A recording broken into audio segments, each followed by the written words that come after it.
What is good, people? Welcome to my channel. So EA have just dropped their first major UFC patch, and today we'll dive into everything you need to know, from major gameplay changes, striking updates, and the brand new fighters joining the roster. So let's not waste any more time, let's get straight into it.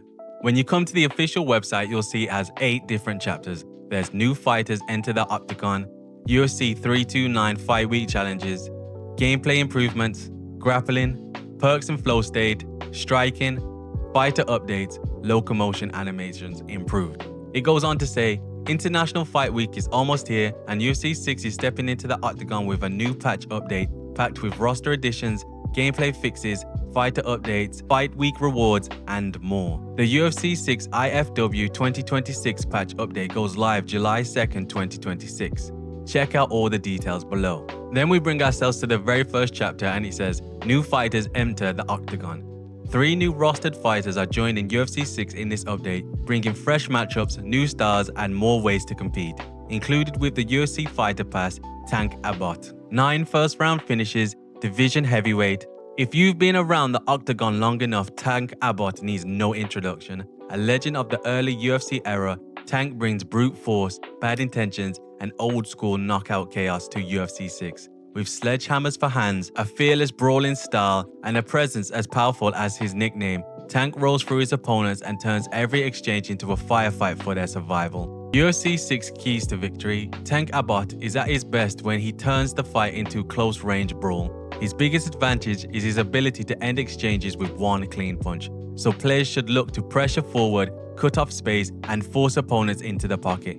Tank can tank damage, keep moving forwards, making him dangerous in chaotic stand-up moments where both fighters are trading heavy shots. On the ground, Tank remains a serious threat with punishing ground and pound, look to capitalize after knockdowns, stay heavy on top, and finish the fight with brutal follow-up strikes. In short, walk opponents down, force the pocket exchange, trust Tank's toughness, and punish every opening with fight-ending power. The second fighter added to the game this update is Uroš Medić. With a pro MMA record of 13-3-0, 10 first-round finishes, division UFC ranking welterweight 14. The doctor is in. Uroš Medić enters UFC 6 with surgical striking, sharp finishing instincts, and the kind of dynamic offense that can change a fight in an instant. With his fast-paced and pressure-heavy stand-up game, Medić is a perfect addition for players who like to bring the fight to their opponent and hunt for highlight reel finishes. UFC 6 keys to victory. Uroš Medić is best when he's attacking with speed, precision, and serious finishing intent. His hands are fast and dangerous, making him a major threat in quick pocket exchanges, where he can beat opponents to the punch and land clean before they can respond. Look to pressure intelligently, mix up sharp combinations, and use his striking speed to create openings for heavy damage. His kicking game adds another dangerous layer. Use powerful kicks to manage distance, punish forward movement, and force opponents to respect attacks from range. When the opportunity opens up, Medić can turn a clean connection into a fight-changing moment. So strike first, stay sharp in boxing exchanges, mix punches with powerful kicks, and overwhelm opponents with fast, explosive offense.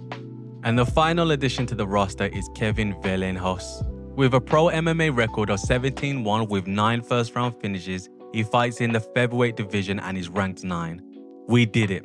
Kevin Vallejos joins the roster as the exciting new prospect with speed, creativity, and a rising star mentality. His well-rounded skill set and aggressive approach make him a fresh option for players looking to bring energy, movement, and momentum into every round. UFC 6 keys to victory.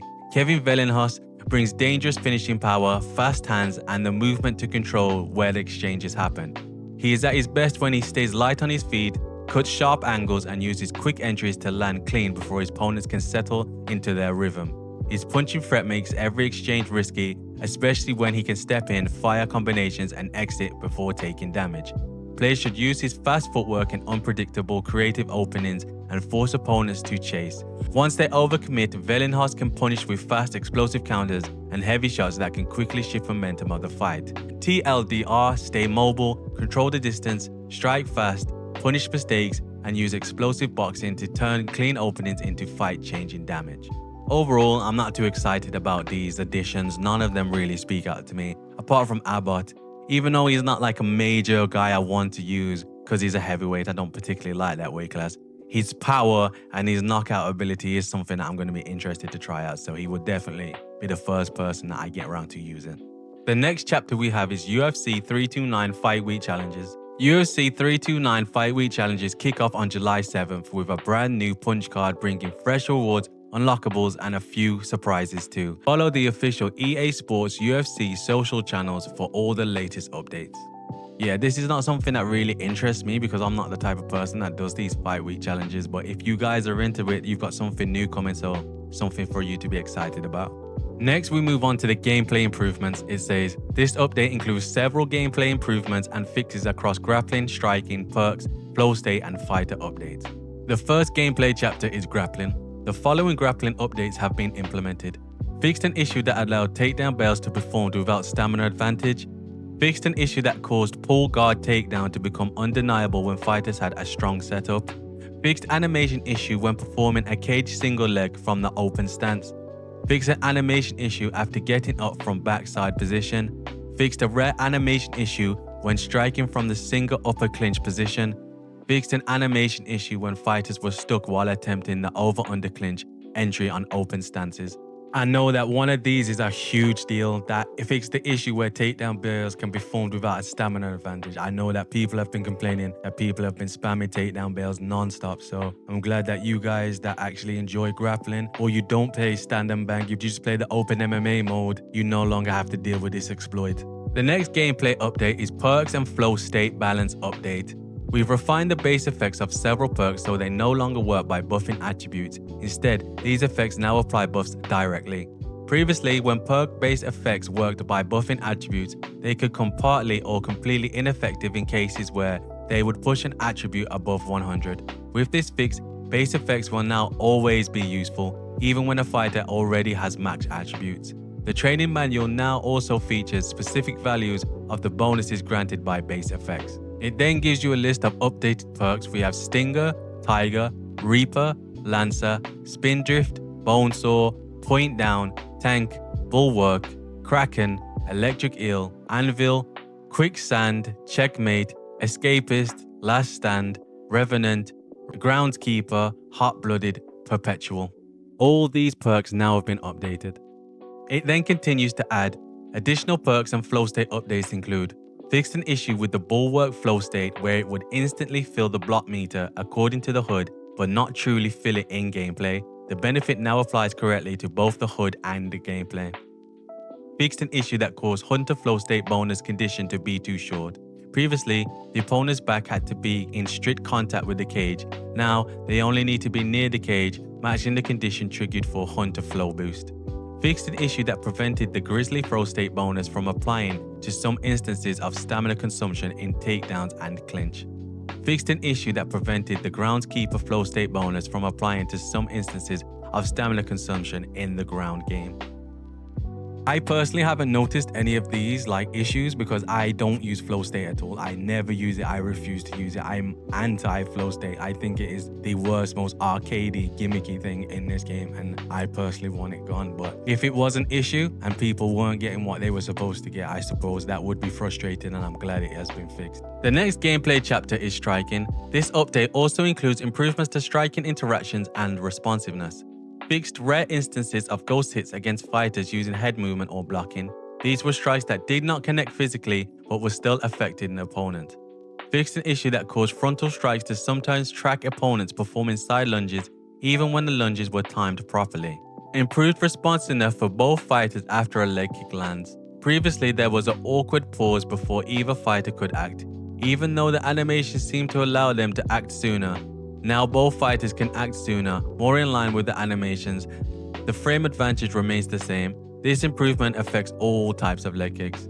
Fixed a rare animation issue that caused some uppercuts to wrap around a striker's back. Again, none of these issues are anything that I experienced, but if they have been fixed, that is good. I will mention one problem that I have noticed. If you're playing stand and bang, when you drop your opponent, the second they get up, the first 3 or 4 shots that you throw will not register and they will just whiff like ghost punches, but ghost punches that don't land.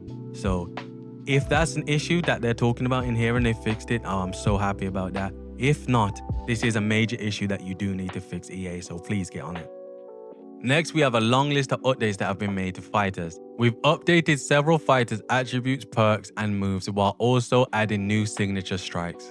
Anderson Silva added Superman Punch. Carlos Prates changed Crush to the heavy variant. Charles Oliveira attribute changes. Demetrius Johnson added signature rear hook. Jose Aldo altered lead hook animation. Ian Gary attribute changes. Kamaru Usman fixed perk assignment. Set jab and cross to heavy variant and level 5. Ken Shamrock fixed perk assignment. Lyoto Machida added signature rear jumping switch kick. Mark Coleman fixed perk assignment. Max Holloway attribute changes, increased combo levels. Michael Pereira added the cage Superman punch, increased combo levels. Sean O'Malley added new signature cross. Sean Strickland attribute changes. Valdo Cortez Acosta attribute changes. Wanderlei Silva increased combo levels. Yair Rodriguez added signature lead jumping switch kick. Yeah, all of those adjustments were needed. I don't think there's one that they got wrong, but I will say I'm not happy with Sean O'Malley's straight still. It's not the straight that he should have. Sugar Sean O'Malley's straight should be very similar to the Celtic Cross. He fully commits with it, he overextends. When he throws it, his weight comes over his front leg. He's fully committed, his shoulders rotate. It's not like that on this game, it's more like a standard straight, which I think they've got wrong. His actual real hook is closer to what his straight should look like. The next chapter is Locomotion animation improvements. We've improved locomotion animations for multiple fighters to provide better feedback when players hold the block button. Updated fighters include Angela Hill, Corey Sandhagen, Nate Diaz, and Sean O'Malley. Now, I did not get round to testing out everybody's new locomotion, but I did see Sugar Sean O'Malley's, and again, they got this wrong. I don't know who greenlit this or thought this was okay or why they changed it in the first place, but nobody likes this new look. He's hunched over constantly in this unnatural position. That's not how Sugar Sean O'Malley stands. He will do that when he's baited and looking to feint shots and looking to slip shots, but he doesn't stand like that in his natural pose. His natural pose is closer to what it used to be before they changed it. Again, I know for a fact now they've changed it, they're not going to revert it back, but EA, you got this one wrong, so please do better in future. So that is all of the gameplay updates. Now we move on to general fixes and updates. Fixed a rare crash that would occur during fighter select. Fixed a rare crash that would occur in Creator Fighter creation screen in online career. Fixed an issue that would cause flow state visual effects to appear during fighter select. Updated the explanation and contextual time dilation to clarify that it only works in player versus AI matches. Next, we have misc fixes. Fixed an animation issue with the flip the bird taunt. Fixed animation issues when playing in slow motion gameplay. Fixed a rare issue that caused fighters to warp away from the cage when they won by KO and ended up near the cage. Fixed instances of control prompts remaining on the screen after context expired. Then we come to the final chapter, and that is community feedback and what's next. Our team is working diligently to implement changes requested throughout the UFC 6 community, including the flow state visuals toggle. We'll have more information to share on that soon. Alongside that, we are also committed to bringing you more gameplay balance, stamina encounters, flow state balance, fighter reach. This is only a first look at what's coming in the next major gameplay update for UFC 6. Next week of July 6, 2026, we'll share a full blog breakdown of these changes alongside several other key updates heading your way. Keep an eye out on our patch blogs and social channels for the latest news. So that is all of the information they have for us on the update that they just released. I personally don't think there's any significant major changes in there that the game actually needed right now. It is the next update that they're going to do where they're going to tackle all of the game's main problems. And we all know what they are. At the moment, it's the stamina. This 180, 160 strike around thing has got to go. These spammers need to be taught a lesson. Flow state, we all don't like the visuals of flow state. We all want that to go. And if they can get rid of these long distance homing missile kicks, this would make the game so much better. That's what I want personally. So yes, that's going to bring us to the end of the video, guys. Thank you to any and all people that made it this far. Don't forget to like, comment, and subscribe. Hit that notification bell so you don't miss any future content I got coming your way. And I'll catch you on the next one. Peace.